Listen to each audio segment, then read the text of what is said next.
नमस्कार, स्वागत है आपका डीबी लाइव ब्रेकिंग में। मैं हूं समीर आत्मज मिश्र और मेरे साथ हैं अमलेंदु उपाध्याय। सुप्रीम कोर्ट ने स्वतः संज्ञान लिया है सरकार जो कुछ कर रही है, किस तरीके से अब वहां न्यायपालिका पर भ्रष्टाचार के आरोप लगा रहे हैं और उसको बच्चों को पढ़ाया जा रहा है। कल ये खबर हमने आपको दी थी कि किस तरह से एनसीईआरटी की पुस्तक में 8वीं कक्षा में न्यायपालिका के में भ्रष्टाचार का पाठ पढ़ाया जा रहा है, वो चैप्टर पढ़ाया जा रहा है। उसको लेकर सुप्रीम कोर्ट ने बहुत सख्त फटकार लगाई है सरकार को कि ये बर्दाश्त नहीं है। क्या कुछ कहा है उस पर हम लोग बात करेंगे, लेकिन बिहार के मुख्यमंत्री नीतीश कुमार ने एक बड़ी घोषणा कर दी है। उनकी घोषणा का ये मतलब क्या है, किसके लिए उन्होंने कहा है कि ये माहौल 2002 का है, ये इसको सोचना होगा। उन्होंने सीधे सीधे एक तरीके से सरकार के लिए भी एक संकट पैदा किया है। उनकी बातों से ऐसा समझ में आ रहा है, लेकिन यहाँ सरकार जिस तरीके से तमाम मुद्दों पर घिरी हुई है और उस घिरने के बाद किस तरीके से रिएक्ट कर रही है, उससे ये साफ पता चल रहा है कि सरकार परेशान कितनी नजर आ रही है। पीयूष गोयल ने अब एक चीज़ और भी है कि कैसे अब विपक्ष सरकार को घेर रहा है, सरकार को उलझा रहा है और सरकार विपक्ष के मुद्दों में उलझकर अब किस तरीके के बयान दे रही है, किस तरीके की रिएक्शन दे रही है। लेकिन पहले हम लोग बात करते हैं सुप्रीम कोर्ट ने कल क्या कुछ कहा।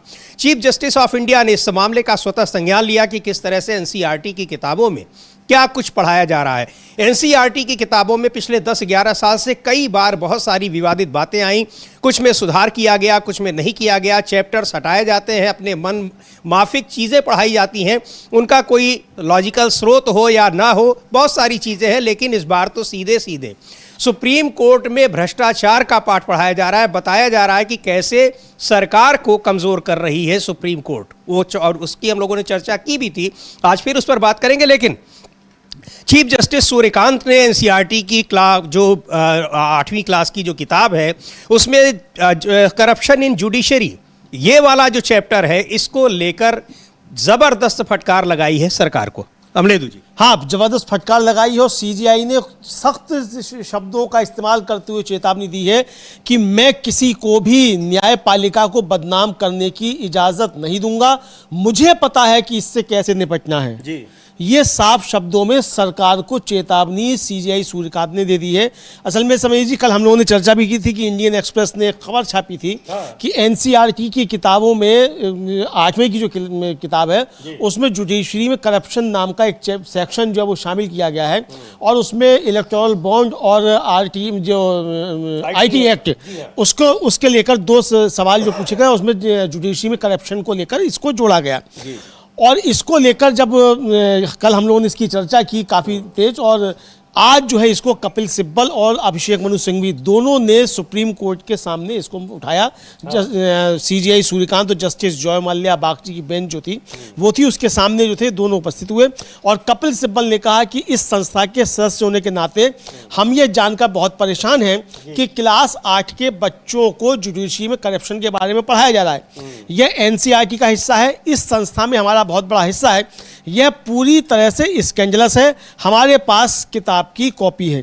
सीजीआई ने इस पर कहा कि मुझे इस मामले की जानकारी है और मुझे कई कॉल और मैसेज मिले हैं और सीजीआई ने कहा कि मैं आप सभी को भरोसा दिला सकता हूं और मुझे इसकी पूरी जानकारी है। जब सिब्बल ने कहा कि उन्हें उम्मीद है कि कोर्ट जो है, मतलब शीर्ष अदालत सुप्रीम कोर्ट जो है इस मामले पर खुद से नोटिस लेगा, तो सीजीआई ने कहा कि एक दिन का आप इंतजार कीजिए। यह निश्चित रूप से पूरे इंस्टीट्यूशन से जुड़ा हुआ है। बार और बेंच परेशान है, सिस्टम का हर स्टेक होल्डर सच में परेशान है। मुझे बहुत सारे कॉल और मैसेज आ रहे हैं, हाई कोर्ट के जज भी परेशान हैं। मैंने पहले ही एक ऑर्डर पास कर दिया है और इस मामले पर खुद से नोटिस दे रहा हूं। मैं नहीं चाहता कि दुनिया में कोई भी इंस्टीट्यूशन की ईमानदारी पर दाग लगाए। फिर से सुन लीजिए, मैं नहीं चाहता कि दुनिया में कोई भी इस इंस्टीट्यूशन की ईमानदारी पर दाग लगाए और उसे बदनाम करे, चाहे कोई भी बड़ा पद हो, चाहे कोई भी बड़ा पद हो। कानून अपना काम करेगा, मुझे पता है इससे कैसे निपटना है। ये सख्त शब्द जो थे वो सीजीआई के थे और ये साफ समझा जा रहा है कि सीजीआई ने सरकार का नाम लिए बिना सरकार को सख्त चेतावनी दी है कि चाहे कोई कितना भी बड़ा पद हो, मुझे मालूम है कि इनसे कैसे निपटना है। जी बिल्कुल। और इस पर कपिल सिब्बल ने कहा भी कि हम इस पर एक केस, एक अपील दायर करें। उन्होंने कहा नहीं, कोई अब जरूरत ही नहीं है क्योंकि हम खुद इस पर एक्शन लेने वाले हैं। हाँ, उनका कि जब सिब्बल ने कहा कि हम इसमें क्या अपील करेंगे, इस केस करने की अपील की, तो सीजीआई ने कहा कि नहीं, आप भरोसा रखिए, हम इस पर सही एक्शन लेंगे। और सीजीआई ने कहा कि मैंने इस पर ध्यान दिया है, ऐसा लगता है कि ये जानबूझकर और सोच समझकर किया गया कदम है। और अमलेंदु जी, जस्टिस जयमाल्या बागची ने तो और भी गंभीर टिप्पणी की है। बहुत जरूरी कहा उनका, जस्टिस जयमाल्या बागची ने कहा कि यह संविधान के बेसिक स्ट्रक्चर पर ही हमला है और उन्होंने कहा कि यह किताब जो है बेसिक स्ट्रक्चर के ही खिलाफ लगती है। जस्टिस उन्होंने अभिषेक मनु सिंघवी ने कहा कि मुद्दा भ्रष्टाचार को इस तरह से दिखाना है कि जैसे ये कहीं और नहीं है, केवल जुडिशरी में है। जी, यही चर्चा हम लोग कल कर भी रहे थे कि इसके जरिए ये बताने की कोशिश की गई है, खासतौर वो जो 2 उदाहरण जिनका अभी आपने जिक्र किया कि ये जो इलेक्टोरल बॉन्ड थे और आईटी एक्ट थे, उनको सुप्रीम कोर्ट ने खत्म किया भ्रष्टाचार की वजह से। क्या कुछ हो रहा था इलेक्टोरल बॉन्ड के जरिए, उसको उदाहरण बताया गया और उसके जरिए जो जुडिशरी में करप्शन की बात की गई है, बच्चों को ये चीजें पढ़ाई जाएंगी, ये कहा गया है। उससे साफ जाहिर हो रहा है कि सरकार तो बड़ी ईमानदारी से काम कर रही है, लेकिन जुडिशरी उसको करने नहीं दे रही है। इसलिए नहीं करने दे रही है कि जुडिशरी यानी न्यायपालिका, भारत की न्यायपालिका जिसमें हाई कोर्ट और सुप्रीम कोर्ट तो है ही, उसमें लोअर कोर्ट भी है, वो पूरी की पूरी भ्रष्ट है। हाँ, बिल्कुल यही बताने का प्रयास किया गया है कि मतलब पूरी की पूरी जुडिशरी जो भ्रष्ट है।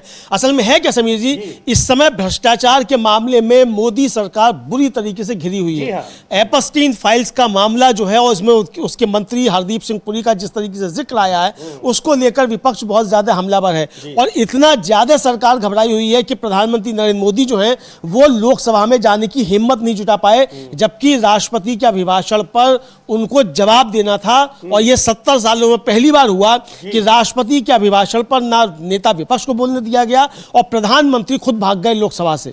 ये कांग्रेस का कहना, भाग गए, ये शब्द हम इसीलिए से इस्तेमाल कर रहे हैं कि प्रधानमंत्री भाग गए और सदन के अंदर, लोकसभा के अंदर नहीं आए प्रधानमंत्री, चूंकि ये मामला बहुत ज्यादा गर्म हो गया था। तो ये समझा जा सकता है कि भ्रष्टाचार के गंभीर आरोपों से घिरी हुई सरकार जो है वो किस तरीके से न्यायपालिका पर हमला कर रही है, ये समझा जा सकता है। चूंकि एनसीईआरटी खुद में कुछ है ही नहीं, एनसीईआरटी मतलब सरकार। हाँ। और इसीलिए जो सीजीआई कह रहे हैं कि चाहे कोई कितने भी बड़े पद पर हो, मैं किसी को भी इसकी इजाजत नहीं दूंगा और मुझे मालूम है कि इनसे कैसे निपटना है। और एक चीज और देखिए अमलेंदु जी, ये सरकार जो एनसीईआरटी मतलब सरकार, चूंकि वो शिक्षा मंत्रालय के अधीन आता है एनसीईआरटी, और वही इन किताबों को जारी करता है, लिखवाता है, क्या उसका सिलेबस होगा, ये सारी चीजें कमेटी तय करती है और उस कमेटी में सरकार के लोग रहते हैं, ये उसका प्रोसीजर है।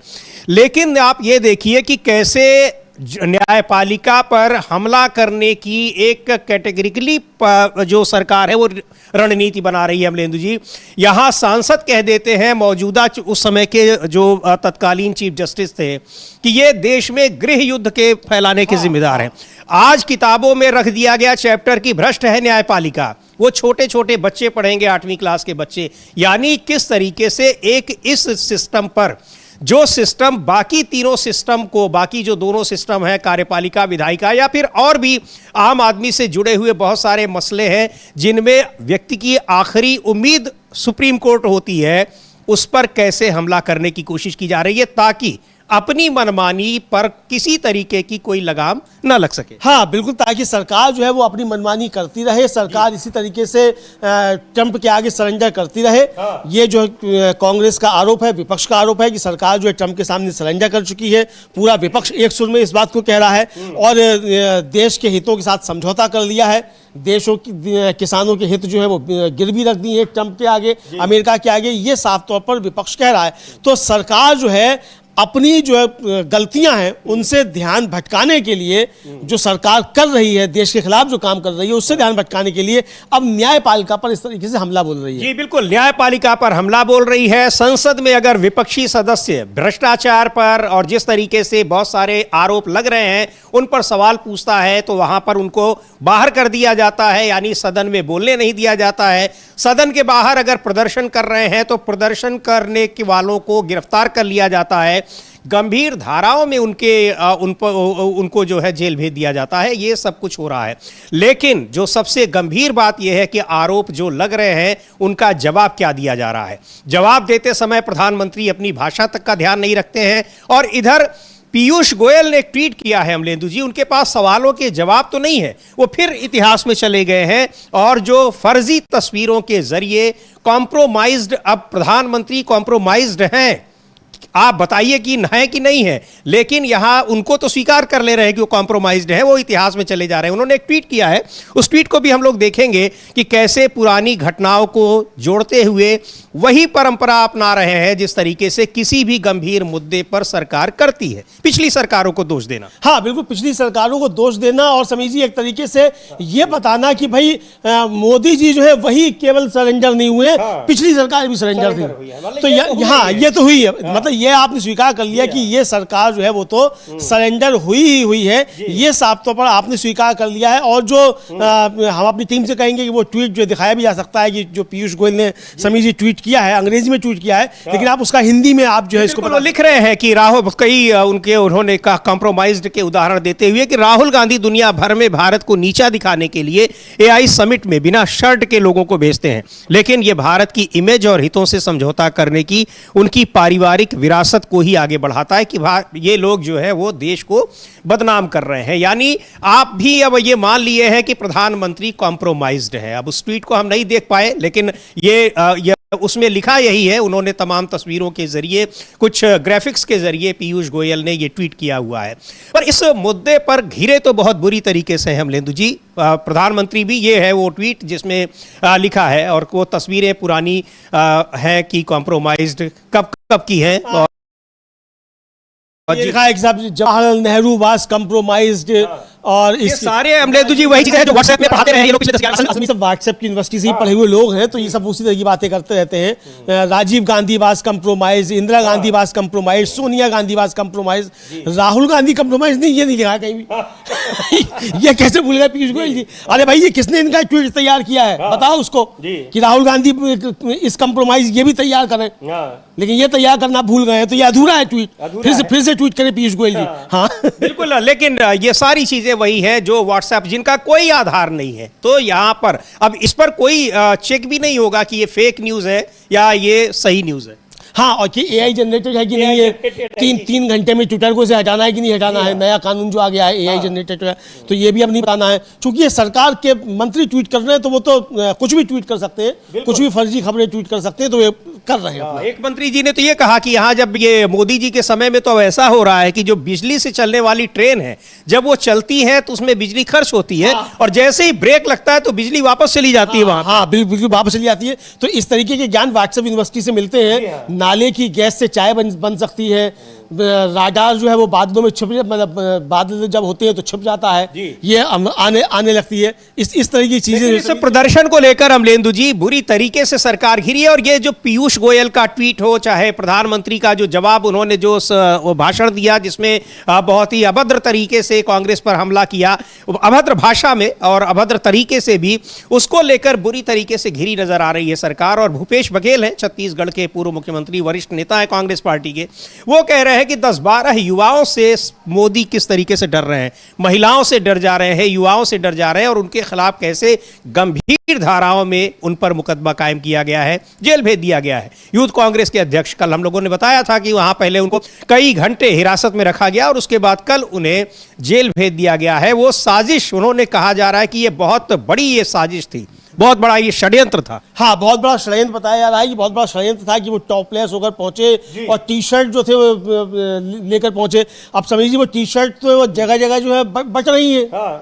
अब कल ही जो थी वो अलका लांबा वही टी शर्ट पहन के उसके जो लिख करके मोदी इज कॉम्प्रोमाइज, और उन्होंने अपना वीडियो जारी किया। तमाम लोग, अब कांग्रेस के लोग इस तरीके से कर रहे हैं, जगह जगह प्रदर्शन हो रहे हैं। अब मुझे लगता है कि इस पे इस तरीके से कार्रवाई करके सरकार ने अपनी शामत खुद बना ली है। जनता के बीच अब ये मामला और ज्यादा पहुंच रहा है कि प्रधानमंत्री मोदी जो है किस लिए कंप्रोमाइज है, विपक्ष क्यों कह रहा है, कांग्रेस क्यों कह रही है, ये जनता को अब सोचने को मजबूर किया जी बिल्कुल, कि आखिर कौन सी ऐसी मजबूरी है। सुन लेते हैं भूपेश बघेल ने क्या कहा है, जिस तरीके से यूथ कांग्रेस के जो कार्यकर्ता हैं, नेता हैं, उनके खिलाफ सरकार ने जो कार्रवाई की है, इसलिए कि वो सरकार के खिलाफ विरोध प्रदर्शन कर रहे थे शांतिपूर्ण तरीके से, लोकतांत्रिक तरीके से। सुनते हैं भूपेश बघेल को। हमारे राष्ट्रीय अध्यक्ष युवा कांग्रेस के उसकी गिरफ्तारी ये गैर कानूनी है, अलोकतांत्रिक है और हमारे प्रधानमंत्री जी डर गए हैं युवाओं से।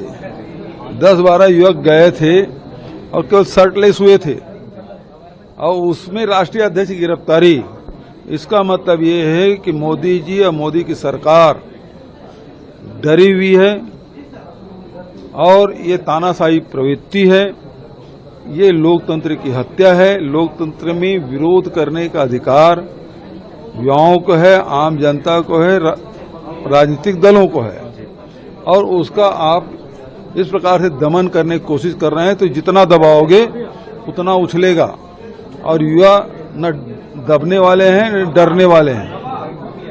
सर, आज के इस बजट को संकल्प का बजट मानते हैं सर? ये अज्ञानता का, दुर्गति का। ये किस तरीके से 10-12 युवकों से वो डर गए। ये युवक वहां एआई समिट में पहुंचे हुए थे और वहां उन्होंने शर्ट उतारकर प्रदर्शन किया और एक टी शर्ट इनके हाथ में थी जिसमें लिखा था पीएम इज कॉम्प्रोमाइज्ड। और वो संसद से लेकर सड़क तक ये तस्वीरें, ये जो प्रदर्शन, ये इस तरीके के पैम्फलेट, ये जगह जगह विपक्ष इन पैम्फलेट्स को लेकर चल रहा है, नारेबाजी कर रहा है, इसलिए क्योंकि इसका जवाब प्रधानमंत्री नहीं दे रहे हैं कि आपने ट्रेड डील पर किस तरीके से ट्रंप के आगे झुक गए और आपने समझौता कर लिया और समझौते में आपने देश के हितों को ताक पर रख दिया। हाँ, देश के हितों को आपने ताक पर रख दिया और देश के हितों को ताक पर ही नहीं रख दिया बल्कि आपने देश के हित जो थे वो गिरवी रख दिए आपने। ये विपक्ष का साफ तौर पे आरोप है कि जिस तरीके से आपने डील की है। अच्छा, और डील को भी देखिए क्या है, यानी आपने इंतजार नहीं किया कि वहां के सुप्रीम कोर्ट का आदेश क्या आना है, जबकि इससे पहले वहां की निचली अदालत थी वो ट्रंप की इस टैरिफ डील को लेकर सख्त मजम्मत कर चुकी थी जी। कई राज्य वहां की स्थानीय अदालतों ने खारिज किए थे उनके डील के। ये पता था कि वहां की जो सुप्रीम कोर्ट है वो इसको निरस्त कर ही देगी, क्योंकि उसमें ये उसके पास अधिकार ही नहीं है कि बिना कांग्रेस की स्वीकृति के, यानी बिना वहां की संसद की स्वीकृति के इस तरीके के आदेश वो जारी कर सके। हाँ, तो इसलिए आपने ये भी इंतजार नहीं किया। और कल तो राहुल गांधी ने बहुत गंभीर आरोप लगाया। राहुल गांधी ने कहा कि जब मैंने नरवणे की किताब का जिक्र किया तो प्रधानमंत्री घबरा गए पूरी तरीके से और शाम को ही उन्होंने ट्रंप को फोन किया कि भाई जो तुम करते हो वो करो, डील कर लो। तो ये इंतजार भी नहीं किया, तो घबराकर इन्होंने जब किया कि अब ये मामला इतना ज्यादा बढ़ रहा है तो ये सारी पोल खुल जाएगी, ये है। लेकिन कल राहुल गांधी ने, समीर जी, बहुत तगड़ी जो है चुनौती प्रधानमंत्री नरेंद्र मोदी को दी है और कहा है कि देखिए वहां के सुप्रीम कोर्ट ने खारिज कर दिया उसका टैरिफ। अगर तमाम दुनिया के जिन्होंने डील की थी सबने कहा कि हम ये डील अब खारिज करते हैं, चूंकि आपके सुप्रीम कोर्ट ने कह दिया हम ये डील खारिज करते हैं, लेकिन ट्रंप ने धमकी दी है और आपकी हिम्मत नहीं है कि आप इस डील को खारिज कर सके। और अगर हिम्मत है तो ये डील खारिज करके दिखाओ जी। मुझे लगता है कि मोदी जी को चैलेंज स्वीकार करना चाहिए। सुन लेते हैं एक बार। कल भोपाल में वहां पर किसान चौपाल जो हो रही थी, इस डील के खिलाफ बड़ी संख्या में कांग्रेस के कार्यकर्ता और कांग्रेस के किसान वहां मौजूद रहे। वहां उस जगह भाषण देते हुए राहुल गांधी ने ये चुनौती दी है प्रधानमंत्री नरेंद्र मोदी को। सुनते हैं क्या कहा उन्होंने। अमेरिका के सुप्रीम कोर्ट ने कहा कि ट्रंप ने जो टैरिफ लगाए हैं दुनिया में उनको हम रद्द करेंगे और उन्होंने रद्द कर दिया। बाकी देशों ने बात सुनते ही कहा कि देखिए सुप्रीम कोर्ट ने रद्द कर दिया तो हम भी डील रद्द कर रहे हैं, मगर नरेंद्र मोदी के मुंह से एक शब्द नहीं निकला। मैं चैलेंज करता हूं नरेंद्र मोदी जी को, इस स्टेज से चैलेंज करता हूं। अमेरिका के सुप्रीम कोर्ट ने ट्रंप को कहा है कि आपके जो टैरिफ हैं उनको हम रद्द कर रहे हैं। मैं चैलेंज करता हूं नरेंद्र मोदी को कि आप हिंदुस्तान और यूएस की डील को रद्द करके दिखा दीजिए। दम है तो करके दिखा दीजिए। ये नहीं कर सकते हैं। बीजेपी के कार्यकर्ताओं, मैं आपको बता रहा हूं, ये नहीं कर सकते हैं क्योंकि इन पर अमेरिका का, ट्रंप का दबाव है। ये नहीं कर सकते हैं क्योंकि एप्स्टीन की धमकी है और अदानी का जो क्रिमिनल केस है वो इनके सिर के ऊपर लटका हुआ है। हिंदुस्तान को धोखा दिया है। तो ये किस नहीं कर सकते हैं। अब तो बिल्कुल खुलकर राहुल गांधी बार बार ये बता रहे हैं कि सबसे मुख्य बात है एप्स्टीन फाइल्स और अडानी का बिजनेस। अडानी जिस तरीके से बहुत सारे केसेस में वहां फंसे हुए हैं, और अडानी का मतलब प्रधानमंत्री मोदी। ये बार बार राहुल गांधी इस बात को दोहराते हैं, संसद तक में उन्होंने कहा है। हाँ बिल्कुल, संसद में भी कहा है और बार बार जो है इसको दोहराते हैं राहुल गांधी। और आज मतलब कल तो जो है और खुलकर उन्होंने राहुल गांधी कहा है कि अडानी के जो ऊपर जो केस चल रहा है वो, और एप्स्टीन फाइल में जो प्रधानमंत्री के इनके मंत्रियों का नाम आया है, इसकी वजह से साफ तौर पर प्रधानमंत्री नरेंद्र मोदी कंप्रोमाइज हैं और इसलिए उन्होंने देश के हित बेच दिए हैं और किसानों के साथ धोखा किया। आप तो साफ तौर पर ये धोखा शब्द का इस्तेमाल कर रहे हैं। हाँ। देश के साथ धोखा किया है, यानी नरेंद्र मोदी ने देश के साथ विश्वासघात किया है, यह साफ तौर पर राहुल गांधी का। और यही बात मल्लिकार्जुन खड़गे भी कर रहे हैं कि आपके दोस्त हैं, आप उनसे हमेशा बातचीत किया करते थे, क्या यही सब बात कर रहे थे? आप देश को बेचने की बात कर रहे थे। मल्लिकार्जुन खड़गे को भी सुनते हैं। जबरदस्त हमला बोला है, सरकार खामोश है चूंकि जवाब कोई नहीं है, लेकिन जवाब देने के बजाय वो ऊट पटांग ट्वीट कर रहे हैं एक मंत्री, और प्रधानमंत्री की भाषा बता रही है कि किस तरीके से इस पूरे प्रकरण में वो गंभीर रूप से फंसे हुए हैं। सुनते हैं मल्लिकार्जुन खड़गे क्या कह रहे हैं। मोदी जी एक जमाने से, और पहले भी शुरू में, पहले तो 8-10 साल पहले ये कहते थे अमेरिका राष्ट्रपति ट्रंप को अपना दोस्त मानते थे। अरे हम तो चाय पे बात करते हैं, रोज उठते ही एक दूसरे को नमस्ते करते हैं। ये ढोल पीटने वाला कौन? मोदी जी। आपको मालूम है, और बीजेपी के लोगों को जानना चाहिए, अरे जो मोदी जी रोज उठ के चाय पे बात करते थे तो क्या बात करते थे? क्या हमारे भारत को बेचने का काम करते थे? क्या हमारे किसानों को बेचने का काम करते थे? क्या हमको गुलामी डालने का बात करते थे? इतना डरपोक प्राइम मिनिस्टर मैं अपने जिंदगी में कभी नहीं देखा।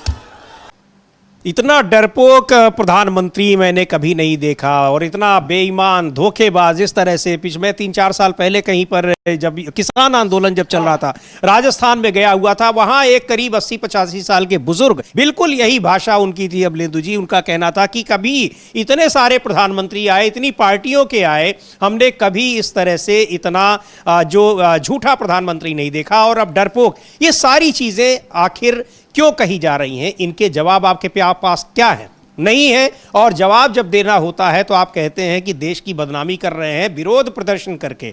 विरोध प्रदर्शन का अधिकार देश के संविधान ने दिया है, आप कहीं भी कर सकते हैं शांतिपूर्ण तरीके से, हिंसक नहीं होना चाहिए। शांतिपूर्ण विरोध प्रदर्शन तो संसद के भीतर होता है, उससे ज्यादा सुरक्षित जगह कौन सी है? बिल्कुल बिल्कुल, संसद के अंदर जो प्रदर्शन होता है और जो शांतिपूर्ण होता है, वहां भाई आप कुछ लेकर भी नहीं जा सकते। हाँ। है ना, तो वहां सबसे ज्यादा सुरक्षित तो आप वहीं है। लेकिन अगर समीर जी लोकसभा के अंदर अगर प्रधानमंत्री असुरक्षित है और नहीं जा रहा वहां, तो इसका मतलब कि देश बहुत असुरक्षित हाथों में है। इतना कम प्रधानमंत्री तो 70 सालों में कभी देश ने नहीं देखा कि जो लोकसभा में घुसने की हिम्मत नहीं कर पाए अपनी सुरक्षा की वजह से। लेकिन अब यह है कि आप कितना अब उसको रोकेंगे? वहां 10-12 लोग टी शर्ट लेकर गए थे, अब यहाँ हजारों टी शर्ट पर लिखी, और एक और स्लोगन अब लिखा हुआ आ गया। मुझे लग रहा है कि वो मल्लिकार्जुन खड़गे की इस भाषण से प्रभावित है। कांग्रेस पार्टी ने उस टी शर्ट को, ये देखिए, ये डरपोक पीएम, ये लिखा हुआ है कि पीएम इज कॉम्प्रोमाइज्ड, ये ट्वीट किया है। और एक टी शर्ट है, प्रिंटेड है, जिस पर प्रधानमंत्री की तस्वीर है। डरपोक पीएम इज कॉम्प्रोमाइज्ड, और रोमन लिपि में नीचे लिखा है टी शर्ट से भी डरता है। हाँ, नीचे ये तो मैं पढ़ ही नहीं पाया, टी शर्ट से भी डरता है, ये चीज लिखी हुई है। क्योंकि ये टी शर्ट ही लेकर प्रधानमंत्री, वहां प्रधानमंत्री के सामने भी नहीं, वो तो एआई समिट में ये प्रदर्शन हो रहा था। और इस कम से कम इस प्रदर्शन के जरिए देश की लोकतांत्रिक, देश की इज्जत रह गई। नहीं तो ये पता चल रहा था कि वहां किस तरीके से एआई समिट का आयोजन हो रहा है कि प्रधानमंत्री चले जा रहे हैं तो 8 घंटे तक वहां पर पिन ड्रॉप साइलेंस छा जाती है। सारे लोग रुक जाते हैं सड़क के बाहर भी और वहां पर कैंपस के अंदर भी।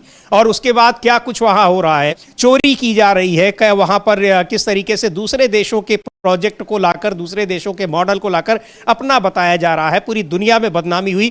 कम से कम इसके जरिए जो युवक कांग्रेस के नए कार्यकर्ताओं ने वहां पर किया, उसके जरिए ये तो पता चला कि नहीं, देश में लोकतंत्र है। लेकिन अब उनके खिलाफ जिस तरह से अमलेदू कार्रवाई हो रही है, उससे फिर यह साबित हो रहा है कि लोकतंत्र यहां खतरे में है। जो विपक्ष आरोप लगाता है वो सही साबित हो रहा है। बिल्कुल बिल्कुल, ये विपक्ष जो आरोप लगाता है तो और सरकार जो है समीर जी, वो विपक्ष के आरोपों को ही सही साबित करती नजर आ रही है।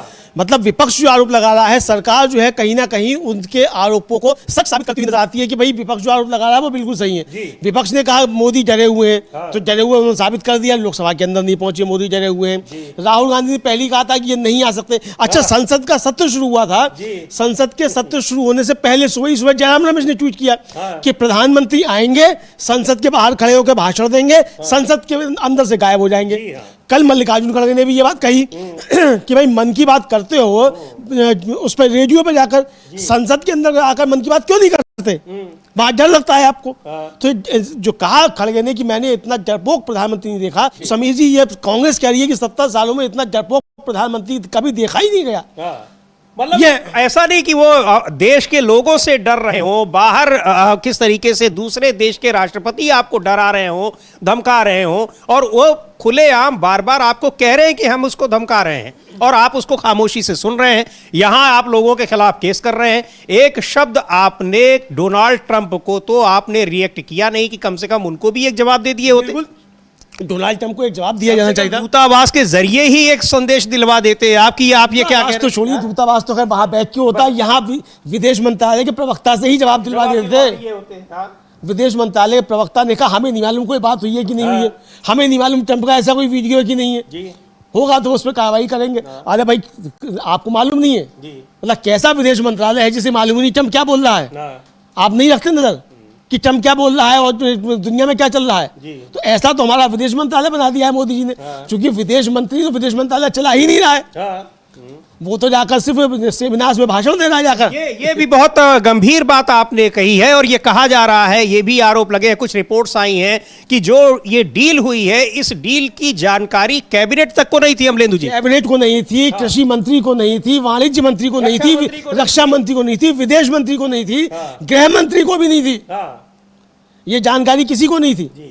तो ये साफ तौर पे अगर जानकारी थी तो भाई आकर कोई बता दे कि क्या डील हुई है, दस्तखत किसने किए उस डील पर, पीयूष गोयल ने दस्तखत किए हैं क्या, शिवराज सिंह चौहान ने दस्तखत किए हैं क्या, एस जयशंकर ने दस्तखत किए हैं क्या, दस्तखत किए तो किसने किए हैं, राजनाथ सिंह ने दस्तखत किए, दस्तखत किसने किए। और आप ये देखिए, जब डील हो रही थी तो वहां जब विदेश मंत्री से पूछा गया तो कहे कि वो तो पीयूष गोयल बताएंगे, तो वो कहा गया कि वो जयशंकर बताएंगे। अब क्या हो रहा है इस सरकार में कुछ पता ही नहीं है, बिना कैबिनेट से पूछे कोई फैसला हो जा रहा है, डील फाइनल हो रही है, संसद का सत्र चल रहा है, लेकिन संसद को बताने की जरूरत नहीं समझी जा रही है और जब मांग की जा रही है तो संसद को ही स्थगित कर दिया जा रहा है। गजब का ये खेल हो रहा है। लेकिन इसको लेकर अब जिस तरीके से विपक्ष सड़कों पर उतर आया है तो ये खेलना अब इतना आसान नहीं रह गया है। बहरहाल इस बीच प्रधानमंत्री नरेंद्र मोदी आज से इस्राइल की यात्रा पर निकल गए हैं और इस्राइल की यात्रा पर वो गए हैं, लेकिन इस्राइल में भी हंगामा मचा हुआ है उनकी इस यात्रा को लेकर कि जब वो संसद को वहाँ संबोधित करेंगे, वहाँ भी दो फाड़ हुई है, वहाँ की जो राजनीतिक स्थिति है वो दिखाई पड़ रही है। लेकिन इसको लेकर एक बहुत सारी जो खबरें आ रही हैं, कांग्रेस की नेता है उन्होंने इस पर एक कुछ कहा है, उनको सुनते हैं क्या कह रही हैं इस्राइल की यात्रा को लेकर। और एक चीज ये भी थी कि पहले नेतन्याहू को यहां आना था, लेकिन बाद में इस कार्यक्रम को बदलकर प्रधानमंत्री का कार्यक्रम वहां बन गया है। नहीं, प्रधानमंत्री का कार्यक्रम बन गया समीर जी, प्रधानमंत्री का कार्यक्रम बन गया, चलिए वो ठीक है, नेतन्याहू नहीं जा रहे, प्रधानमंत्री जा रहे हैं, चलिए कोई भी दिक्कत नहीं है। लेकिन प्रधानमंत्री इजराइल जा रहे हैं, ये जानकारी नेतन्याहू दे रहे हैं, हाँ, जी हाँ। हमारा पीएमओ नहीं दे रहा, हमारा विदेश मंत्रालय नहीं दे रहा, हमारी सरकार नहीं दे रही है, ये जानकारी भी नेतन्याहू दे रहे हैं कि प्रधानमंत्री नरेंद्र मोदी इजराइल जा रहे हैं। तो अब ऐसे लग रहा है जैसे बस ट्रंप और नेतन्याहू यही दो लोग सरकार चला रहे हैं, क्योंकि यहाँ रूस से तेल खरीदना है कि नहीं खरीदना है ये ट्रंप बताते हैं, वेनेजुएला से कितना खरीदना है, अमेरिका से कितना खरीदना है ये ट्रंप बताते हैं, ट्रेड डील में क्या क्या क्लॉजेस जोड़े जाने हैं वो ट्रंप बताते हैं। बताते हैं, और क्यों ऐसा हो रहा है ये सरकार नहीं बताती है। शमा मोहम्मद है, कांग्रेस की नेता हैं, प्रधानमंत्री की इस्राइल यात्रा को लेकर क्या कह रही हैं, सुनते हैं उनको। See, a genocide has happened in Israel. Even now, there are children dying there. They're not allowing medical aid to get into Gaza Strip. So even when there is a ceasefire, there are certain things which we have to understand has to be asked by the Prime Minister of India to Netanyahu, and also at this time going to Israel and addressing the Knesset when the Israelis are against the Prime Minister Netanyahu. They are protesting against him. They want him out. I don't think is the right time for the Prime Minister of India to visit a place where a genocide has happened, where the people of Israel are protesting against the Prime Minister. So it's a wrong time, and we should have avoided this visit. तो शमा मोहम्मद है, कांग्रेस की नेता हैं, कह रही है कि ये टाइम नहीं है कि इस समय प्रधानमंत्री इस्राइल जाएं, क्योंकि इस्राइल पर किस तरीके से वहाँ एक युद्ध अपराधी के आरोप लगे हुए हैं, कैसे वहाँ हज़ारों लोगों की जान लेने के आरोप लगे हुए हैं, वहाँ जो कुछ चल रहा है, फ़लस्तीन में जो कुछ चल रहा है। लेकिन प्रधानमंत्री वहाँ पर जा रहे हैं और वहाँ की संसद को भी संबोधित करेंगे। हाँ, वहाँ की संसद को भी संबोधित करेंगे। और समीर जी, सवाल ये उठ रहा है कि आखिर प्रधानमंत्री वहाँ क्या लेने गए हैं? पेगासस लेने गए, इसके अलावा क्या है? मतलब इजराइल आपको क्या देगा? सवाल यह है कि इजराइल जाके आप क्या लेंगे? तेल खरीदेंगे इजराइल से? क्या करेंगे? मतलब क्या लेने गए हैं आप इजराइल? इजराइल पे क्या है जो आपको दे देगा? निवेश लेने गए होंगे। इधर योगी जी गए हैं, उत्तर प्रदेश वाले भी आजकल खूब निवेश लेने जा रहे हैं। उत्तर प्रदेश वाले तो गजब काम कर रहे हैं। वो तो बता रहे हैं कि 2017 से पहले मोदी जी काम ही नहीं कर रहे थे। मतलब 2017 से पहले यूपी में कुछ काम ही नहीं हुआ था, ये बताया। तो मोदी जी 2014 में आ गए थे, तो क्या 2014 से लेकर 2017 तक मोदी जी यूपी में काम नहीं कर रहे थे कुछ? यही समझा जाए समीर जी कि मोदी जी को ही सीधे लक्ष्य किया जाए, यूपी वाले कर रहे हैं। भाई अब यूपी वाले और दिल्ली वाले यानी क्या कर रहे हैं क्या नहीं कर रहे हैं। लेकिन प्रधानमंत्री की इजराइल यात्रा को लेकर बहुत सवाल उठ रहे हैं। सबसे बड़ा सवाल ये उठ रहा है कि आपने जो एक तरीके से कहा जाए आप शिफ्ट कर रहे हैं, आप इजराइल की तरफ जो झुक रहे हैं, ये भारत की पॉलिसी नहीं है। सबसे पहली बात, फिलिस्तीन के मसले पर भी भारत ने इजराइल के खिलाफ यूएन में वोट किया समीर जी, ठीक है? आप ही की सरकार में रहते हुए वोट किया। द्विराष्ट्र समाधान जो है उसके पक्ष में समाधान किया। इजराइल फिलिस्तीन पर लगातार कब्जा करता चला जा रहा है। गाजा में उसने जिस तरीके से जेनोसाइड किया है उसके खिलाफ पूरी दुनिया खड़ी हुई है। तो आप ऐसे में जाकर नेतन्याहू के गले लगकर आप क्या संदेश देना चाहते हैं? बिल्कुल सवाल यह है, आपने क्या यहाँ कोई सर्वदलीय बैठक में आपने चर्चा की? विदेश नीति नरेंद्र मोदी की नीति नहीं है, विदेश नीति भारतीय जनता पार्टी की नीति नहीं है, विदेश नीति देश की नीति है। और जब देश की नीति है तो पूरे देश को इसमें साथ में लेना पड़ेगा, विपक्ष को भी लेना पड़ेगा, सिविल सोसाइटी को लेना पड़ेगा, और तमाम समाज के जो हिस्से हैं उनसे आपको चर्चा करनी पड़ेगी, तब विदेश नीति आपकी तय होती है। ऐसा नहीं है कि मोदी जी जाकर गले पड़ जाए नेतन्याहू की तो वहाँ हो गया विदेश नीति। और उस विदेश नीति का असर तो दिखाई भी पड़ गया अमलेंदु जी की जब जरूरत पड़ी तो आपके पास अफगानिस्तान केवल खड़ा रहा, बाकी कोई देश कोई खड़ा नहीं हुआ आपके साथ में जाकर। अफगानिस्तान केवल खड़ा हुआ, और वो अफगानिस्तान खड़ा हुआ जिस तालिबान का अफगानिस्तान, जिस तालिबान को आप आतंकवादी कहते रहते थे, आप उसी के साथ जाकर खड़े हुए। लेकिन इसको लेकर इमरान मसूद है कांग्रेस के सांसद, उन्होंने भी टिप्पणी की है और प्रधानमंत्री की इस यात्रा की आलोचना की है। क्या कहा है इमरान मसूद ने, सुनते हैं उनको। जा रहे हैं, कैसे आप देखते हैं इस दौरे पर? आपको क्या लगता है देश के लिए क्या क्या इजराइल तो हमारा कभी था, ना है, ना होगा। लेकिन प्रधानमंत्री जी चूंकि कमजोर हैं, उनमें इतना साहस नहीं है। प्रधानमंत्री जी जा रहे हैं, अगर जरा सी भी नैतिकता और साहस हो तो गाजा के अंदर मारे गए मासूम बच्चों के बारे में बात करें, जबकि गवर्नमेंट ऑफ इंडिया का स्टैंड बिल्कुल क्लियर है कि हम फिलिस्तीन के साथ हैं। हमारी विदेश नीति पूरी तरह से फिलिस्तीन को यूनाइटेड नेशन में समर्थन कर रही है, लेकिन प्रधानमंत्री में साहस नहीं है, प्रधानमंत्री कमजोर है। और आज देश के अंदर गली गली में यह बात है कि देश का प्राइम मिनिस्टर कॉम्प्रोमाइज है। ट्रंप के सामने बोलने का साहस नहीं होता। पूरा देश भेज दिया ट्रेड डील के लिए, ट्रेड डील कर करके पूरा देश भेज दिया। आने वाले दिनों में इसके नतीजे सामने आ जाएंगे। ट्रंप धमका के कहता है कि मैं टैक्स लूंगा लेकिन दूंगा नहीं। $500 बिलियन का सामान बेचना पड़ेगा, तो हमारा क्या होगा? हमारे किसान कहां जाएंगे? हमारे कारोबारी कहां जाएंगे? कुल मार्केट कितनी बड़ी है? हमारी मार्केट का आकार कितना है? जब आप हमारी मार्केट का आकार देखोगे तब अंदाजा होगा ना हमारी अर्थव्यवस्था कितनी है। 45 लाख करोड़ की बात कर रहे हैं, हमारी अर्थव्यवस्था है उसको झेलने लायक? आप सब खत्म कर दोगे बस। ट्रंप का आपने जिक्र किया, ट्रंप ने मैंने रुकवाया और नहीं तो करोड़ों लोग जो है वो मारे जाते इसमें। अरे जेलेंस्की छोटा सा मुल्क, उसका राष्ट्रपति युद्धग्रस्त क्षेत्र में जो अमेरिका के ऊपर डिपेंड कर रहा हो, वो अपने देश के हितों के लिए राष्ट्रपति के सामने झुका नहीं और छोड़ के चला आया था। हमारा प्रधानमंत्री 140 करोड़ लोगों का नेतृत्व करने वाला, और भारत जो एक बड़ा देश है, जो एक बड़ा बाजार है लोगों के लिए, वो ये ऐसे झुक गया है, बिल्कुल घुटनों पर आ गया प्राइम मिनिस्टर।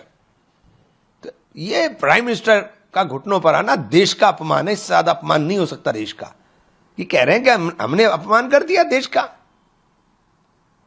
हमारे राष्ट्रीय अध्यक्ष को बंद कर दिया आपने उठा के। वाह, आप किधर देश को लेके जाना चाहते हो? जब कॉमनवेल्थ हो रहे थे तब आप नंगा प्रदर्शन कर रहे थे, तब कहां था? तब क्या देश की इज्जत नहीं लुट रही थी? गड्ढे के अंदर गिर करके लोगों की मौतें हो रही हैं, देश की इज्जत नहीं लुट रही है? आज के दौर में भी गंदा पानी पीने से देश के अंदर लोगों की मौतें हो रही हैं, हमारे देश की छवि खराब नहीं हो रही है? 3 दिन में 4 विमानन क्षेत्र के अंदर दुर्घटनाएं हो रही हैं, हमारे देश की छवि धूमिल नहीं हो रही है? दिल्ली जैसे शहर में सांस लेना दूभर हो जाए तो हमारे देश की छवि धूमिल नहीं हो रही है? कहां खड़ा कर दिया लाकर देश को? अधिकार है यह लोकतंत्र के अंदर कि हम विरोध कर सकें। यूनाइटेड नेशन से बड़ा प्लेटफॉर्म नहीं था यह इवेंट। यूनाइटेड नेशन में भी मणिपुर की लड़की ने जाकर के किया था प्रोटेस्ट, मणिपुर की लड़की ने जाकर यूनाइटेड नेशन में किया था। आप कौन सी बातें, कौन सा नैरेटिव देश को बता रहे हैं? डर इतना है एप्स्टीन फाइल का कि उस नैरेटिव को बदलने के लिए सब काम किया जा रहा है। तो ये किस तरीके से यहाँ पर कॉम्प्रोमाइज किया गया है? अब ये एक बहुत, ये शब्द जो है अमलेंदु जी, ये प्रधानमंत्री को ही नहीं बल्कि प्रधानमंत्री और सरकार के लिए भी एक बड़ी मुसीबत बन गया है। आप कॉम्प्रोमाइज आपने क्यों किया है? आप जवाब नहीं दे पा रहे हैं, जवाब नहीं देंगे तो आपको कॉम्प्रोमाइज्ड पीएम के टी शर्ट पहने हुए आपको हजारों लाखों लोग दिखाई पड़ेंगे। बिल्कुल हजारों लाखों लोग दिखाई पड़ेंगे। और सवाल समझिए कि अगर कांग्रेस ने और विपक्ष ने इसे एक मुद्दा बना लिया और सड़कों पे उतर पड़ेगी, भी ठीक है अब यही पहनकर जो है सब लोग सड़कों पे उतरो, जैसा कि अब कर रही है कांग्रेस। अभी हम लोग दिखाएंगे कि चंडीगढ़ में हरियाणा कांग्रेस इसी तरीके का प्रदर्शन कर रही है। तो अगर इस तरीके के प्रदर्शन जगह जगह होने लगे तो आपकी ये सारी योजना तो धरी रह जाएगी करने की इस तरीके की। तो ये मुझे लगता है कि जो सरकार के रणनीतिकार हैं वो गलत किस्म के लोग हैं, वो मोदी जी से कोई अपनी निजी दुश्मनी निकालना चाहते हैं। लेकिन रणनीतिकार अब कौन है कौन नहीं है अमलेंदु जी, पर आप ये देखिए, अगर इसकी क्रोनोलॉजी देखिए, जो यूथ कांग्रेस के नेताओं का प्रदर्शन था, प्रदर्शन कब हुआ है और उनके खिलाफ कार्रवाई कब हो रही है? जब प्रधानमंत्री नरेंद्र मोदी खुद आहत दिखाई पड़े और उनका बयान आया, उसके बाद ही ये सारी कार्रवाई में तेजी दिखाई पड़ी। हाँ, उसके बाद सारी कार्रवाई में तेजी। उनको कौन सलाह दे रहा है? वही तो मैं कह रहा हूँ कि जो रणनीतिकार हैं वो मोदी जी को क्या सलाह दे रहे हैं। मोदी जी में तो इतनी समझ नहीं है कि क्या करना है क्या नहीं करना है। मुझे लगता है ये कोई जाके ज्ञान देता होगा कि इस तरीके से काम करो। तो जो ये ज्ञान देने वाले लोग हैं ये बहुत अज्ञानी किस्म के लोग मालूम पड़ते हैं कि भाई आप विपक्ष पे जब इस तरीके की कार्रवाई करेंगे तो विपक्ष को तो इससे माइलेज मिलेगा। अगर समझदार कोई व्यक्ति हो समझिए तो इसका फिर राजनीतिक तरीके से जवाब दे। आप जो है राजनीतिक मसलों के जवाब पुलिस के जरिए देने लगते हैं। तो इसमें होता क्या है कि सरकार की छवि ही खराब होने लगती है और ये संदेश जाने लगता है जो विपक्ष दे रहा है कि सरकार कमजोर है, प्रधानमंत्री कंप्रोमाइज है। ये संदेश जो देना चाहता है विपक्ष में जाने लगता है। बिल्कुल। और यहाँ पर सड़कों पर उतर आए हैं। कल जिस तरीके से भोपाल में एक बड़ा सम्मेलन हुआ और आज हरियाणा की राजधानी चंडीगढ़ में वहाँ कांग्रेस पार्टी का एक प्रदर्शन हो रहा है। देखते हैं क्या कुछ कहा जा रहा है। कॉम्प्रोमाइज्ड पीएम और अब तो एक और डरपोक पीएम, तो इस तरह के नारे लग रहे हैं। इन नारों को प्रिंट किए हुए टी शर्ट वहाँ पर दिख रहे हैं। ये है जुमला नहीं चाहिए, हमें रोजगार चाहिए, मनरेगा बचाओ, और विधानसभा का घेराव हो रहा है। देखते हैं क्या कुछ नारेबाजी इसमें हो रही है। कांग्रेस पार्टी का ये प्रदर्शन है चंडीगढ़ में।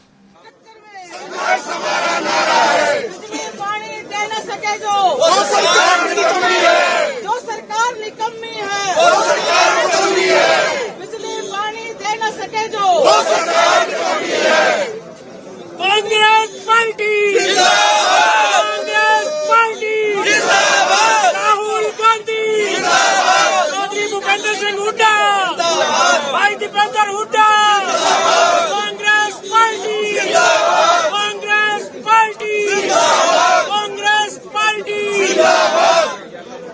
बीजेपी पार्टी देश बचाओ कांग्रेस पार्टी पीछे Congress party Rahul Gandhi Rahul Gandhi Congress party Congress party हमारा हक हमारा हक हमारा हक बुजुर्गों की पेंशन पेंशन लेकर रहेंगे बुजुर्गों को पेंशन बहाल करो Congress.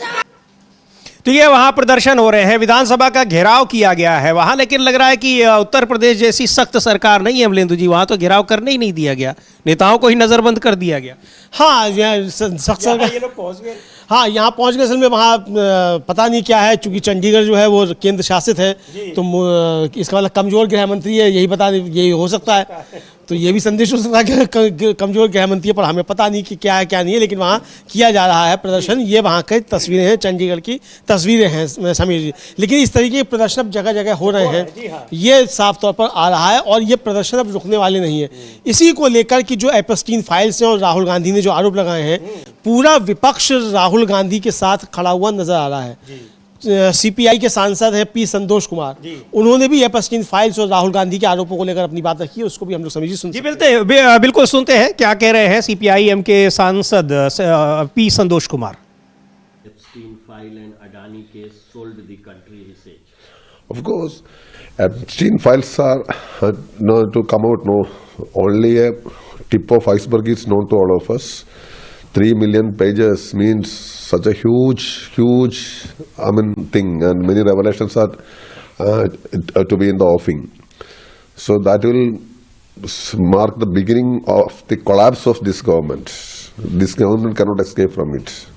In Kerala, Union Cabinet approved decision to rename a state. One of the most important decisions. It was the sincere demand of the people of. तो अब ये वही कह रहे हैं कि इसमें तो अभी ये शुरुआत है, एप्स्टीन फाइल्स का जिक्र कर रहे हैं अमलेंदु जी, और कहा जो संतोष कुमार ने कि एप्स्टीन फाइल्स केस में हमने अभी तक सिर्फ शुरुआत देखी, अभी और भी बहुत कुछ सामने आना बाकी है। ये सरकार इससे बच नहीं सकती, यह इस सरकार के गिरने की शुरुआत होगी। बिल्कुल, ये सरकार के गिरने की शुरुआत होगी, और यही समीर जी कहा जा रहा है। विपक्ष लगातार कह रहा है, वो पृथ्वीराज चौहान है, कांग्रेस के नेता हैं, हालांकि उन्होंने जो डेट दी थी वो तो निकल चुकी है।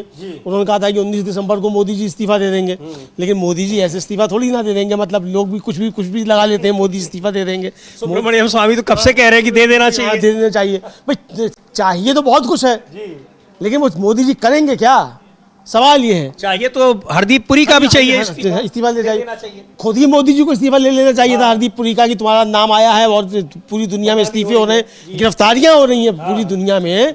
मतलब कल ही हमने बताया कि यूके में जो राजदूत रहे अमेरिका में यूके के, उनकी गिरफ्तारी हुई है। उससे पहले वहाँ प्रिंस चार्ल्स की गिरफ्तारी हुई वहाँ यूके में, नॉर्वे के एक्स प्राइम मिनिस्टर की गिरफ्तारी हुई। पूरी दुनिया में इस तरह की गिरफ्तारियाँ हो रही हैं एप्स्टीन फाइल्स में।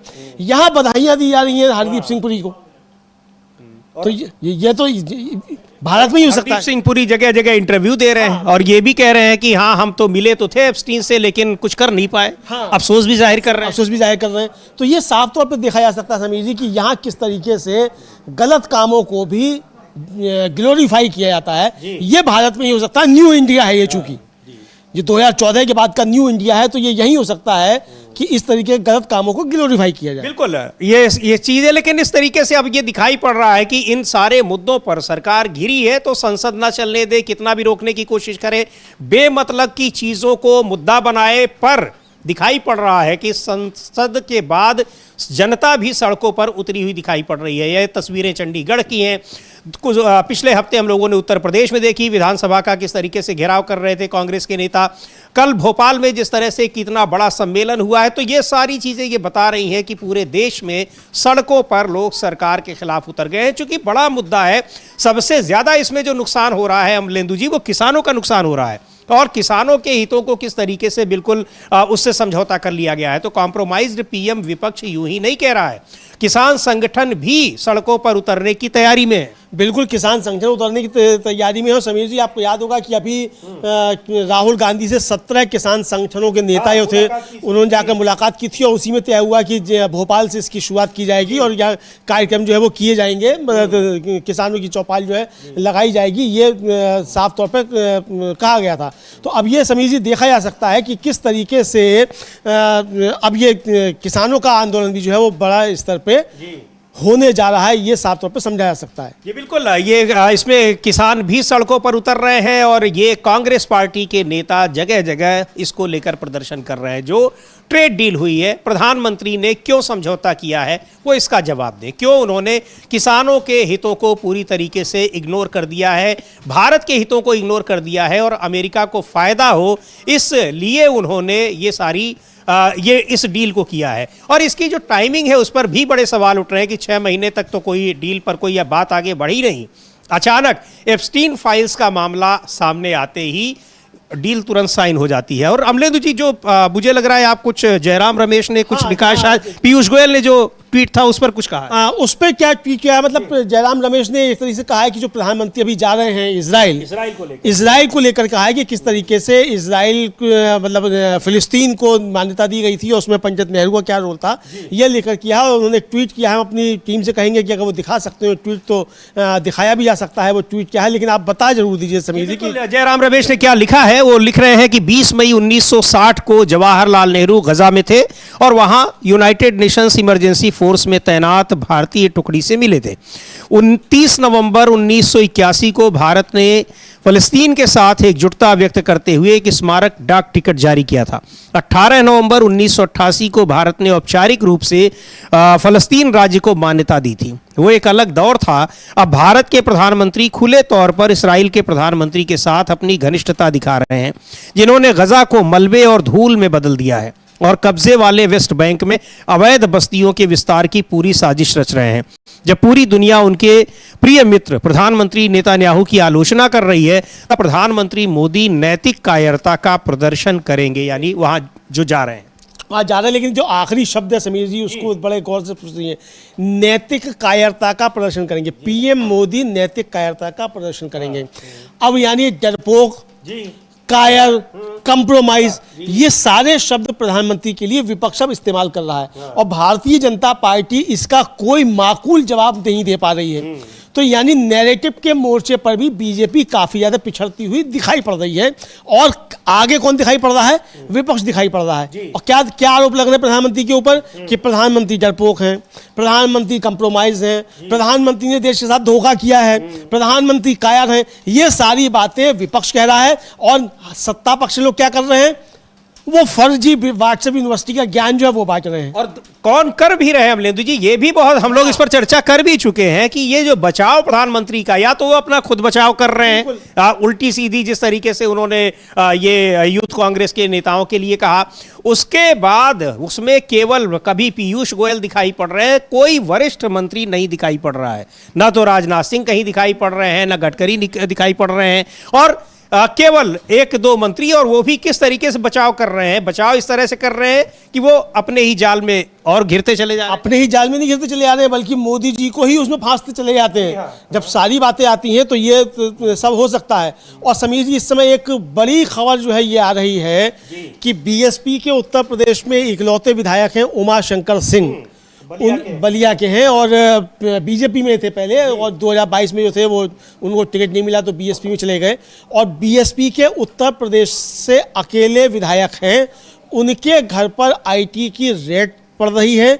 उमा शंकर सिंह इस समय कैंसर से पीड़ित हैं और डॉक्टर और नर्स को भी जो है बाहर जाने की छूट नहीं दी जा रही है। ये जो है अभी इस समय की बड़ी खबर इस समय आ रही है समीर जी। ये बड़ी खबर है कि उनकी इनकम टैक्स की रेड पड़ी है। उमा शंकर सिंह बीएसपी के विधायक हैं, एकमात्र विधायक हैं उत्तर प्रदेश में बीएसपी के। कभी बीएसपी पूर्ण बहुमत की सरकार चलाती थी, लेकिन अब उसके केवल एक विधायक हैं उमा शंकर सिंह, और उनके घर पर इनकम टैक्स की छापेमारी हो रही है। अब और इसमें और जानकारी आती है तो ज़रूर आपको देंगे, लेकिन इस उमाशंकर सिंह बहुत बीमार चल रहे हैं, बताया ही अभी उनकी कैंसर का उनका इलाज चल रहा है और उनके घर में डॉक्टर और नर्स को भी जाने की छूट नहीं है, वहाँ पर छापेमारी चल रही है। आगे क्या अपडेट होता है, छापेमारी में इनकम टैक्स के लोगों को मिलता क्या है उसको भी बताएंगे। हाँ, छापेमारी क्या मिलता है वो भी बताएंगे। और छापेमारी क्यों हो रही है भैया, अकेला विधायक बीएसपी का, चूंकि अब पता नहीं क्या क्या अंदर चल रहा है, वो तो खैर हम नहीं जानते कि अंदर क्या चल रहा है। उत्तर प्रदेश में बहुत कुछ चल रहा है अमलेदु जी। इधर शंकराचार्य को लेकर सरकार, मुख्यमंत्री भले ही विदेश यात्रा के लिए निकल गए हों, लेकिन शंकराचार्य को जिस तरीके से एक उनका अपमान करने की कोशिश की जा रही है, उनको एक तरीके से अपराधी बताने की कोशिश की जा रही है, उसको लेकर पार्टी के भीतर ही बिल्कुल बगावती तेवर कई नेताओं ने अख्तियार किए हुए हैं और विपक्ष भी इस समय बहुत बुरी तरीके से हमलावर है सरकार पर। कांग्रेस के प्रदेश अध्यक्ष हैं अजय राय, उन्होंने क्या कुछ कहा है शंकराचार्य के बारे में वो हम लोग सुनेंगे उन बात को। लेकिन इस मामले में ऐसा लग रहा है कि उत्तर प्रदेश में योगी आदित्यनाथ बिल्कुल अलग अलग पड़ गए, क्योंकि और एक चीज और भी है कि यहां ये कहा जा रहा है कि पिछले दिनों जब मोहन भागवत लखनऊ में थे तो उन्होंने शंकराचार्य के मुद्दे पर मुख्यमंत्री से ये कहा है कि आप इसको ज्यादा तूल मत दीजिए, लेकिन उनकी बातों को भी इग्नोर करते हुए लगातार शंकराचार्य को कैसे परेशान किया जाए। और कल जो षड्यंत्र जिस तरीके की सब बातें सामने आई वो तो बहुत ही गंभीर मामला। हम लोगों ने बाइट भी दिखाई थी, वो जो जिसके जरिए आरोप लगाया गया उसकी खुद की बाइट है कि किस तरीके से फर्जी जो है वो शिकायत कराई गई, तो वो सब सामने आ चुका है। लेकिन समीर जी, आज कांग्रेस पूरे उत्तर प्रदेश में शंकराचार्य के समर्थन में प्रदर्शन कर रही है। अजय राय उसको लेकर क्या कह रहे हैं वो भी हम सुनते हैं। और इसके बाद जो सबसे बड़ी खबर है समीर जी, वो ये है कि नीतीश कुमार ने कह दिया ये सरकार नहीं चलेगी और विधानसभा में कहा है, उसको भी हम लोग देखेंगे, उस पर उसकी चर्चा भी करेंगे। पहले देख लेते हैं अजय राय क्या कह रहे हैं शंकराचार्य को लेकर, और शंकराचार्य के समर्थन में कांग्रेस पार्टी प्रदेश भर में प्रदर्शन कर रही है। देखिए, हमारे पूज्य शंकराचार्य जी हम सबके पूजनीय हैं और निश्चित तौर से पूरे काशीवासी, पूरे देशवासी उनके साथ हैं। और ये जो भाजपा के लोग कर रहे हैं, इनकी ताबूत की आखिरी कील होगी। तो एक एक काशी के एक एक व्यक्ति परम पूज्य शंकराचार्य जी के उनके चरणों में है और सब लोग उनके साथ खड़े हैं। नहीं, निश्चित तौर से ये पूरी तरीके से भारतीय जनता पार्टी और जो ये भाजपा की सरकार इनको गलत तरीके से आरोपित फंसाने का कार्य कर रहे हैं। पर काशी के लोग जानते हैं, जहां भी अत्याचार अन्याय हुआ है, इन्होंने हर जगह पे खड़े रहे। बाबा विश्वनाथ के दरबार में सारी मूर्तियां तोड़ी गई, कौन बोला?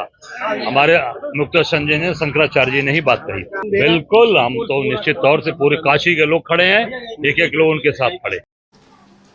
तो लोग उनके साथ खड़े, उनके समर्थन में ये प्रदर्शन वहां पर हो रहा है। लेकिन शंकराचार्य के मुद्दे पर योगी आदित्यनाथ अलग थलग जरूर पड़े हैं, लेकिन बिल्कुल अड़ियल रवैया उन्होंने अपनाया और ये दिखा रहे हैं कि सत्ता की हनक क्या होती है। हाँ, सत्ता की हनक क्या होती है ये दिखा रहे हैं। तो बहुत सही है समीर जी, सत्ता की हनक दिखानी भी चाहिए। और सत्ता में जब है पता नहीं कब तक रहे सत्ता में जी, क्योंकि जिस तरीके की चीज़ें उत्तर प्रदेश में चल रही हैं तो वो सारी बहुत सी चीज़ें हैं, तो जब तक है तब तक तो सत्ता का हनक रहनी चाहिए। भाई, सत्ता होती है हनक दिखाने के लिए और किस लिए होती है? जनता का काम करने के लिए तो होती नहीं। रेड पड़ रही है अमलेदु जी, उमाशंकर सिंह ये बलिया के रसड़ा से विधायक है, ये हैं बीएसपी में भले ही, लेकिन मुख्यमंत्री के भी बड़े करीबी माने जाते हैं। मुख्यमंत्री के बहुत करीबी हैं और चूंकि टिकट बंटवारे में कहा जाता है कि मुख्यमंत्री की नहीं चली थी, इसलिए इनका टिकट कट गया, तो वरना ये बीजेपी से ही होते विधायक। तो क्या ये मुख्यमंत्री को कोई संदेश देने की कोशिश है इसके जरिए? पता नहीं क्या है क्या नहीं। लेकिन चल बहुत कुछ रहा है उत्तर प्रदेश में, और उत्तर प्रदेश में ही नहीं, यहाँ बहुत कुछ चल रहा है बिहार में भी। और वहाँ मुख्यमंत्री नीतीश कुमार अब फिर अपने बयानों की वजह से चर्चा में आने लगे। हाँ, नीतीश कुमार अपनी बयानों से चर्चा में आने लगे हैं। कल तो नीतीश कुमार ने विधानसभा में साफ कह दिया कि ये सरकार नहीं चलेगी और ये बताया कि 2002 हैं, मतलब 202 विधायक जो हैं एनडीए के, उनको बताया कि ये 2002 हैं हमारे विधायक, लेकिन ये सरकार नहीं चलेगी। अब क्यों नहीं चलेगी, क्या मामला है? असल में वो जो चौकीदार थे वहाँ कल प्रदर्शन कर रहे थे अपना वेतनमान बढ़ाने के लिए, उस पर जो थे वो सदन में बहस हो रही थी, उस पर जो थे वो बीच में नीतीश कुमार कूद पड़े जवाब देने के लिए और उठते ही उन्होंने कहा कि ये सरकार नहीं चलेगी। तो कैसे कहा ये हम लोग देख सकते हैं। जी बिल्कुल, देखते हैं क्या कहा उन्होंने कि ये सरकार नहीं चलेगी, क्यों नहीं चलेगी और कैसे नहीं चलेगी। बाकी 2002 और 202 का क्या मामला है उसको भी बताते हैं। इसलिए महोदय इसलिए महोदय कि इस सरकार नहीं चलेगी, सब दिन रहेगा। अब कितना मीटिंग है आपका, चलेगी कितना मीटिंग है, आज जो हम लोगों का है कितना मीटिंग है, और आप लोगों का कितना मीटिंग है, तो इसलिए ये सब चीज मत करिए।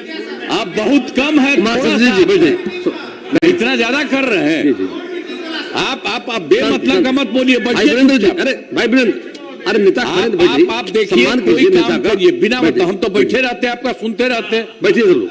आज अभी बोले तो हम बोल दिए कि कोई तरीका है। अरे भाई अब आप लोग तो इतना कम है, पहले थे, अब कितना कम हो गए हैं, इस बार कितना हो गया हम लोग का, हम लोग हैं 2002 है, और आप कितना है, और आपके साथ कितना आदमी है, बाकी दूसरे तरफ भी है। चलिए भाई अरे अब छोड़िए, बेमतलब का बात मत करिए। कुमार वीरेंद्र जी, कुमार वीरेंद्र बैठिए, सुनिए कुमार जी, अरे बैठिए, नेता खाने प्लीज, अरे सम्मान से बैठिए।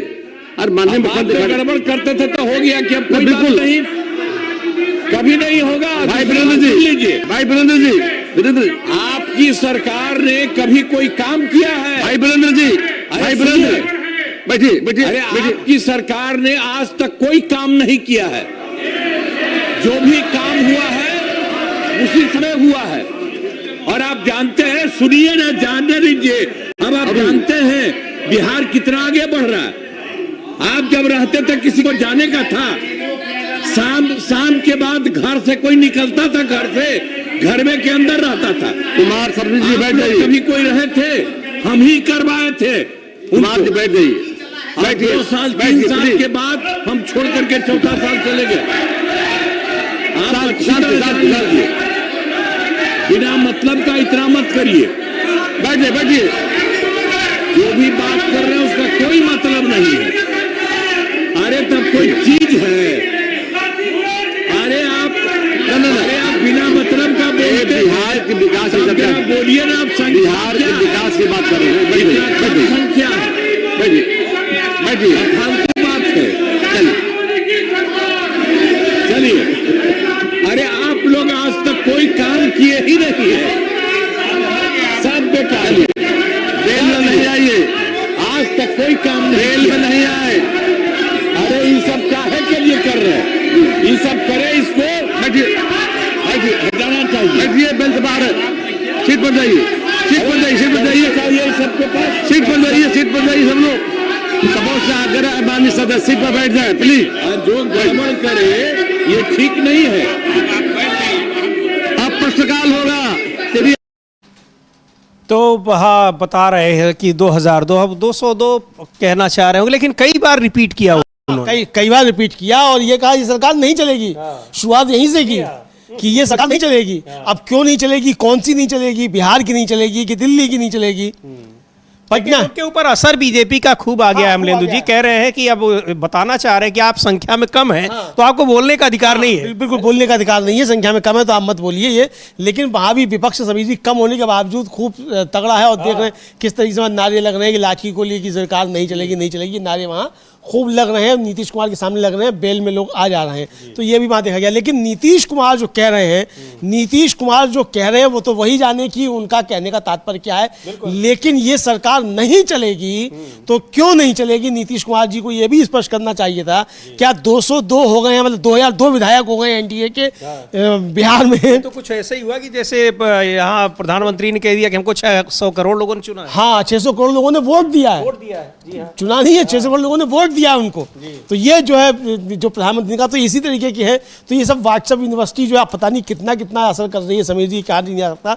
लेकिन नीतीश कुमार ने जो कहा है भरी विधानसभा में कि ये सरकार नहीं चलेगी, ये काफी ज्यादा महत्वपूर्ण है। वो सरकार कौन सी नहीं चलेगी, दिल्ली की तरफ इशारा है कि पटना की तरफ, ये नीतीश कुमार स्पष्ट करते तो ज्यादा बेहतर है। बिल्कुल, अब किस सरकार के लिए वो कह रहे हैं नहीं चलेगी, लेकिन सरकार के ऊपर नकेल लग रही है सत्ता पक्ष की ओर से भी, पार्टी के भीतर से भी, विपक्ष से भी, और सबसे बड़ी बात यह है कि सुप्रीम कोर्ट से भी। अब देखते हैं कि एनसीईआरटी की किताबों में जुडिशरी में जो करप्शन ढूंढने की कोशिश हो रही है उस पर क्या संज्ञान तो लिया है चीफ जस्टिस ने, उस पर एक्शन क्या लेते हैं, क्योंकि बहुत सख्त लहजे में कहा है कि हम इस पर एक्शन लेंगे। रहेगी नजर, बने रहिए आप डीबी लाइव के साथ। इस कार्यक्रम को अब यहीं समाप्त करते हैं। मुझे और अमलेंदु उपाध्याय को दीजिए अनुमति। नमस्कार।